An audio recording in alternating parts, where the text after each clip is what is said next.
Atlantis: The Lost Empire. This was Disney's attempt to try and be a little bit more adult in that they're trying to make an action film where people die and big explosions happen and all that cool stuff to try to get back with the hip audience again. And boy, did it backfire. Not only did the film do incredibly poorly at the box office, but critics really ripped it a new one. I mean, it seemed like nobody liked this movie at all. Were the criticisms right?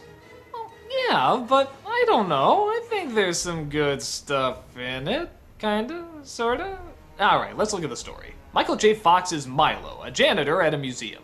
But it turns out he has a journal that could possibly lead to the lost civilization of Atlantis, which of course, nobody believes him on. That is except for one man who used to be a friend of his family. It turns out he believes Milo and has been spending years and years putting together a team and equipment to go down and actually find it. Of course they come across trouble, obstacles, and all sorts of bad things trying to get in the way until they finally find the city and the lost people. They come across the Emperor and his daughter named Kita, and they try to figure out the ways of the culture and civilization. As it turns out, the culture and civilization themselves have forgotten it. That's sort of an interesting idea.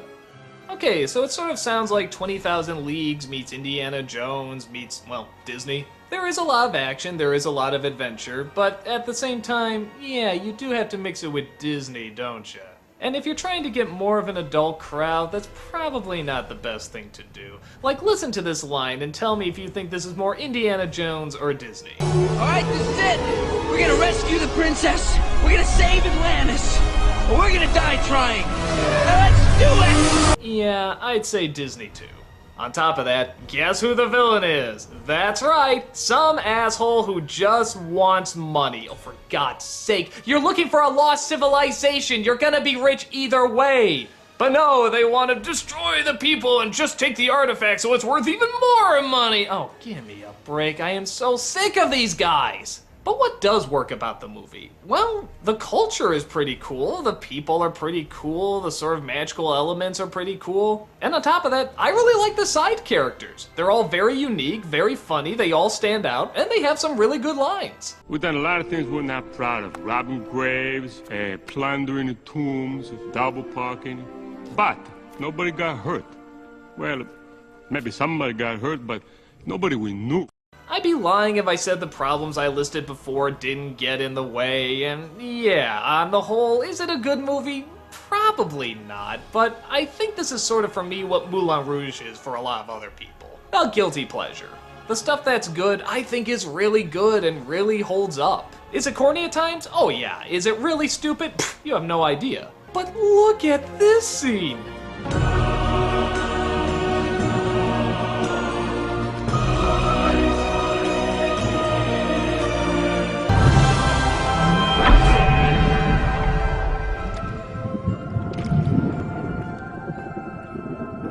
In my opinion, there's more here to make it just a style over substance. I mean, the culture is pretty interesting, the people are pretty interesting, the designs are pretty interesting, and like I said, I do like a lot of these characters.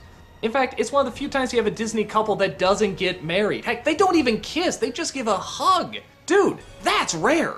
But the problems are major ones, and they can be very, very distracting, and can ruin the film for a lot of people. It didn't for me. Okay, it came close, but the stuff that's good, I really enjoy.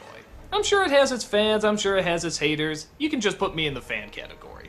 I really liked it, despite its annoyances. It's not perfect, but I had a lot of fun watching it.